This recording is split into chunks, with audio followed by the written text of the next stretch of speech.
دوستو آج کی یہ ویڈیو ایک مغرور شہزادی کے بارے میں ہے جسے اپنے حسن پر بہت غرور تھا، لیکن قسمت کی ستم ظرفی دیکھیے کہ اس کی شادی ایک فقیر سے ہو گئی۔ ایسا اس کے ساتھ کیوں ہوا، یہ جاننے کے لیے آج کی ویڈیو کو آخر تک دیکھیے گا، اور مزید ایسی معلوماتی ویڈیو دیکھنے کے لیے ہمارے چینل کو سبسکرائب ضرور کیجیے۔ ناظرین، بہت عرصہ پہلے کی بات ہے کہ ایک بادشاہ تھا، اس کی ایک خوبصورت اور ایکلوتی ہی بیٹی تھی۔ اپنی خوبصورتی اور دولت کی وجہ سے وہ بہت مغرور اور گستاخ ہو گئی تھی، اور جب بھی کہیں سے اس کے لیے شادی کا پیغام آتا تو وہ اسے ٹھکرا دیتی اور اس کا خوب مذاق بھی اڑایا کرتی تھی۔ ایک دن بادشاہ نے ایک بڑی دعوت کا اہتمام کیا اور اس میں شہزادی سے شادی کرنے کے سب امیدواروں کو بلا لیا۔ سب لوگ اپنے اپنے مرتبے کے حساب سے آ کر محفل میں بیٹھ گئے۔ شہزادی اس دعوت میں اپنی کنیزوں کے ساتھ بہت ہی مغرور انداز کے ساتھ داخل ہوئی۔ وہ جس امیدوار کے پاس گزرتی اسے بڑی ہی حقارت کی نظر سے دیکھتی۔ جب وہ ایک شہزادے کے پاس پہنچی جو بہت ہی موٹا تھا تو وہ اپنی کنیزوں سے عرض کرنے لگی،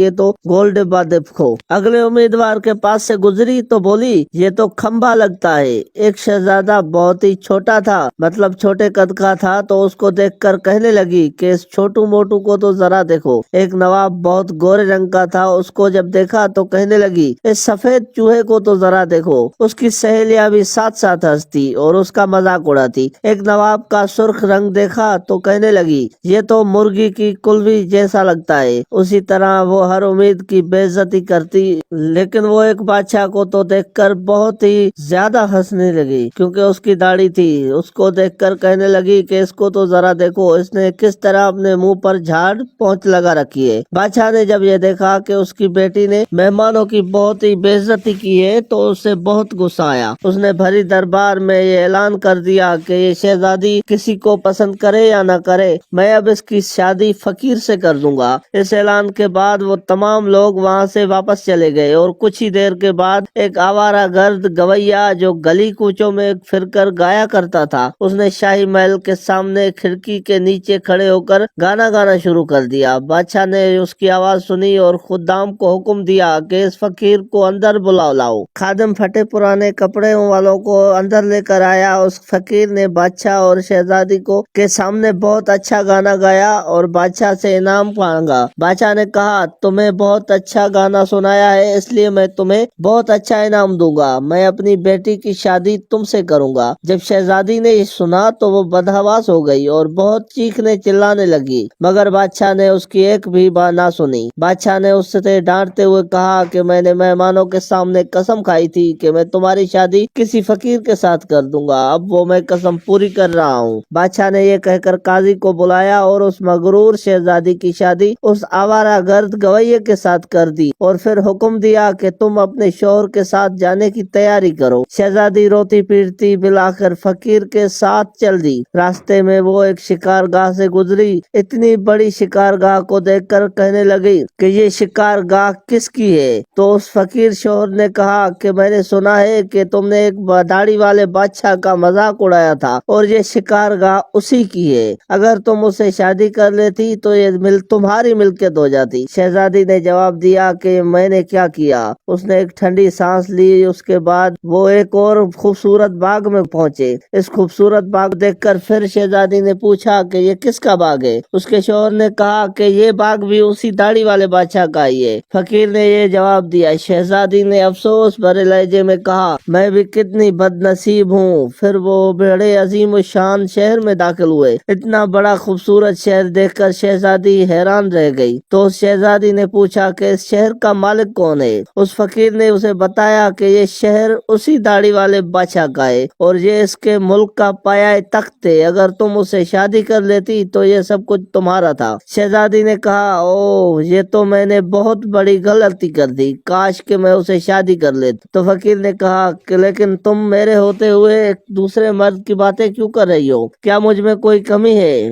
وہ اس طرح کی باتیں کرتے ہوئے ایک چھوٹی سی جھوپڑی کے قریب جا پہنچے۔ کیسی بدنما اور چھوٹی سی جھوپڑی ہے، یہ کس کی ہے؟ شہزادی نے پوچھا۔ تو فقیر نے کہا کہ یہ میرا گھر ہے، اور میں یہی اسی جگہ پر رہتا ہوں، اور زندگی گزارنے کے لیے تمہیں بھی یہاں رہنا ہے۔ شہزادی نے پوچھا، تمہارے نوکر کہاں ہیں؟ فقیر نے کہا، تمہیں نوکروں سے کیا لینا دینا، تم اب کام خود کرو گی۔ اب آگ جلاؤ اور میرے لیے کھانا پکاؤ۔ پکاؤ، میں بہت تھک گیا ہوں۔ کیونکہ شہزادی کو کھانا پکانا نہیں آتا تھا، اس لیے فقیر نے اس کی مدد کی اور کچھ دیر بعد انہوں نے الٹا سیدھا کھانا پکا لیا اور کھا لیا اور سو گئے۔ جب صبح ہوئی تو فقیر نے اسے جگایا، گھر صاف کرنے اور دوسرے کام کرنے کے لیے کہا۔ شہزادی تمام دن کام کرتی رہی اور اوپر سے جلی کٹی باتیں بھی سنتی رہی، مگر صبر کے سوا اس کے پاس کوئی چارہ نہ تھا۔ اسی طرح انہوں نے کچھ وقت گزارا اور پھر ایسا وقت آیا کہ ان کے پاس کھانے پینے کے لیے کچھ بھی باقی نہ تھا۔ ایک دن فقیر نے کہا کہ میں جو کچھ کمایا تھا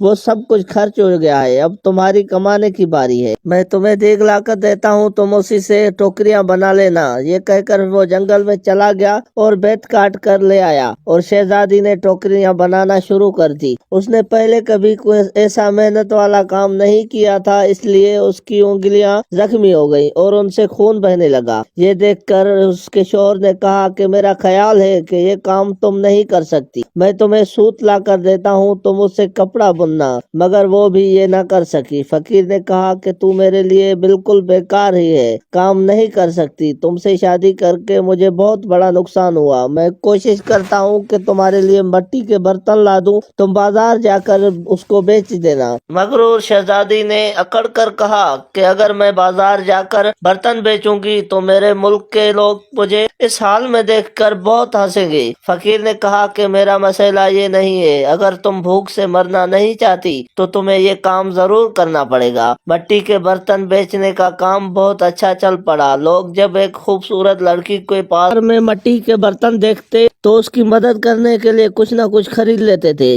جب وہ برتن بک گئے تو فقیر نے اسے اور برتن لا کر دے دیے۔ ایک دن ایک وسیع اور بدمزاج سپاہی وہاں سے گزرا۔ اس نے بازار کے بیچ میں پڑے ہوئے برتن دیکھ کر ایک ٹھوکر مار کر ان کو توڑ دیا اور کہا کہ آئندہ اس طرح سے راستہ مت گھیرنا۔ شہزادی بہت پریشان ہوئی۔ اس نے سارا واقعہ گھر آ کر اپنے شوہر کو سنایا۔ تو انتہائی بے وقوف ہو، تمہیں کس نے کہا تھا کہ بیچ بازار میں برتن لے کر بیٹھ جاؤ؟ فقیر شوہر نے اسے ڈانٹنا شروع کر دیا۔ آخر وہاں اسے لوگوں کو گزرنے میں دشواری ہوتی ہوگی، تم ایسا کیوں کیا؟ میرا خیال ہے کہ یہ بھی تمہارے بس کا کام نہیں ہے، میں شاہی محل جاؤں گا، ہو سکتا ہے کہ وہاں تمہارے لیے کوئی کام نکل آئے۔ یہ کہہ کر وہ محل کی طرف نکل گیا۔ شام کو آ کر اس فقیر نے کہا میں نے تمہارے لیے مددگار باورچی کی جگہ مل گئی ہے، اب کم از کم کھانے کے لیے بھی کچھ مل جائے گا۔ اور اس طرح ایک مغرور شہزادی ایک مددگار باورچی بن کر محل میں چلی گئی۔ وہ ہر روز صبح سے شام تک باورچی خانے کے سارے کام کاج کرتی اور شام کو لوگوں کے آگے سے بچا ہوا کھانا لے کر گھر آ جاتی اور اس طرح دونوں میاں بیوی کا گزارا ہو جاتا۔ محل میں آئے ہوئے اسے کچھ ہی روز ہوئے تھے کہ اس نے سنا کہ محل میں کوئی شادی کی تقریب ہونے والی ہے۔ مقررہ دن جب مہمان آنا شروع ہوئے تو وہ باورچی خانے کی کھڑکی سے انہیں دیکھ رہی تھی اور نقیب اور جھلکدار جو برق کپڑوں میں ملبوس تھے مہمانوں کا استقبال کر رہے تھے۔ ہر طرف بڑی شان و شوکت اور دھوم دھام نظر آ رہی تھی، لیکن شہزادی اپنی قسمت پر آنسو بہا رہی تھی اور اپنے غرور اور تکبر اور بے وقوفی پر پچھتا رہی تھی۔ اسی دوران کچھ خادمائیں آئی اور انہوں نے اس کو بہت سے مزیدار کھانے دیے جو اس نے ٹوکری میں رکھنے تھے اور گھر کی طرف چل بڑی۔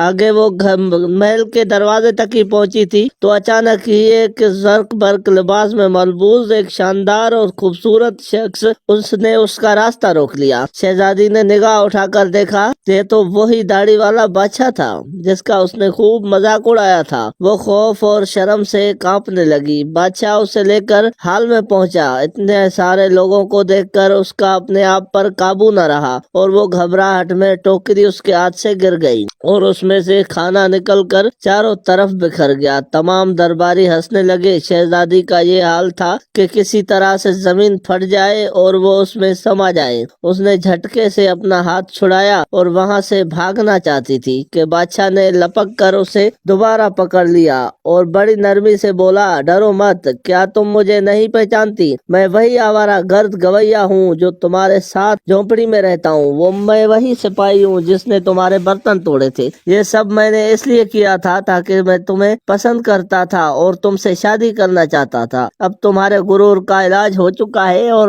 تمہیں اچھا سبق مل چکا ہے۔ پچھلی باتوں کو بھول جاؤ۔ دیکھو آج ہماری شادی کی تقریب ہو رہی ہے۔ اسی وقت کنیزیں آئی اور اسے اپنے ساتھ لے گئی۔ شہزادی کو نہلا کر دلہن کا لباس پہنایا گیا۔ جب وہ دوبارہ حال میں آئی تو دیکھا کہ اس کے والدین اور اس کے تمام درباری بھی وہاں موجود تھے۔ سب لوگوں نے اسے مبارکباد دی۔ شہزادی بالکل بدل چکی تھی۔ اس کا غرور، آکڑ اور دوسروں سے نفرت اب ختم ہو چکی تھی۔ اس نے زندہ رہنے کا ڈھنگ اب سیکھ لیا تھا۔ دوستو اسی لیے تو کہتے ہیں کہ غرور کی گردن ہمیشہ ایسے ہی ٹوٹتی ہے۔ اسی لیے غرور ہرگز نہ کیا کریں۔ امید ہے کہ آج کی ویڈیو آپ کو پسند آئی ہوگی۔